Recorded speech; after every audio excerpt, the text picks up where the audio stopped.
Welcome to Psychology of the Sale. I hope this finds you in a good place and it's helpful.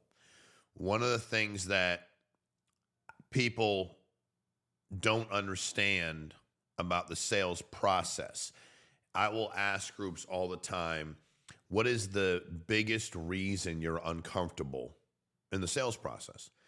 And 80% of the time, maybe more, they say, my lack of knowledge about what I'm selling, which is not true.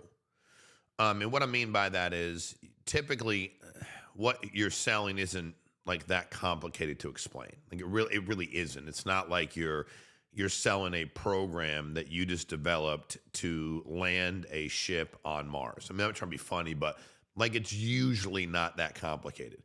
But what we do is we're uncomfortable in general as people. Number one, because we don't like to be rejected. We don't want to be told no. Number two, we don't want to be judged. So like we don't want to be rejected. And you might go, I'm more worried about being judged than being rejected. Okay, I'm just telling you, those typically tend to be the top two reasons. And when you're interacting with somebody, we tend to want to say things that make them feel good as opposed to challenge them.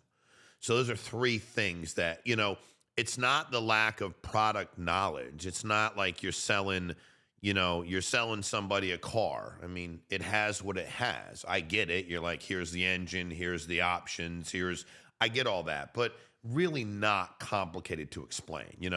I'm in, life insurance. Well, like, here's the product. You die, it pays. Like, here are the options.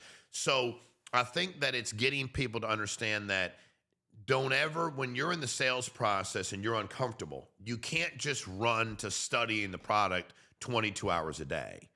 It's you that needs to change. It's you and your unwillingness to be uncomfortable. It's you still worried about being judged. It's you worried about being rejected.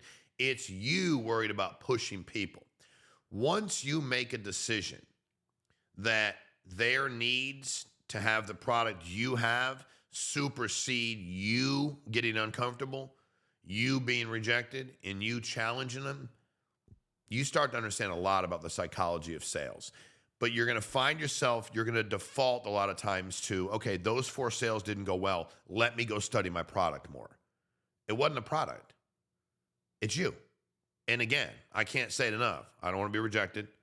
I don't want to be judged. Or I don't want to make people uncomfortable and say things they don't. Like those 3 things, that's got nothing to do with your product. You are the product. The person's buying you. They can buy the product from probably not just about anybody, but multiple people. If you're selling something, there are plenty of other people selling it too. They can buy the product somewhere else. They're trying to buy you. What knowledge do you need to enhance about you? We spend so much time going, let's go get some more knowledge about the product. No, what do you need to know about you? Like, you should know you better than anybody does, unless you don't embrace change, unless you don't embrace uncomfortableness. So all those things. So for me, every time I didn't make a sale, I said, man, what do I need to change about me?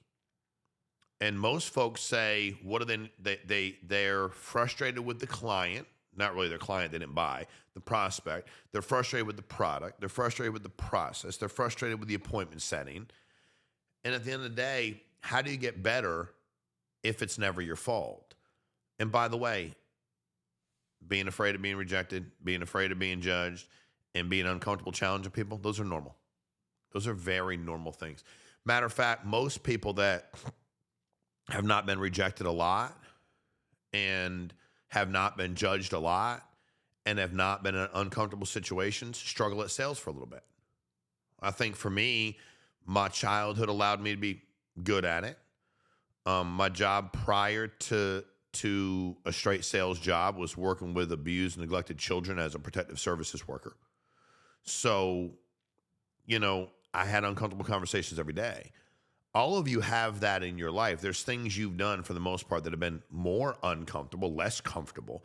You have to embrace those things, and you got to challenge that every single day. So if you can grasp that and you can understand the psychology of the sale and the psychology of you, you'll have one hell of a sales career.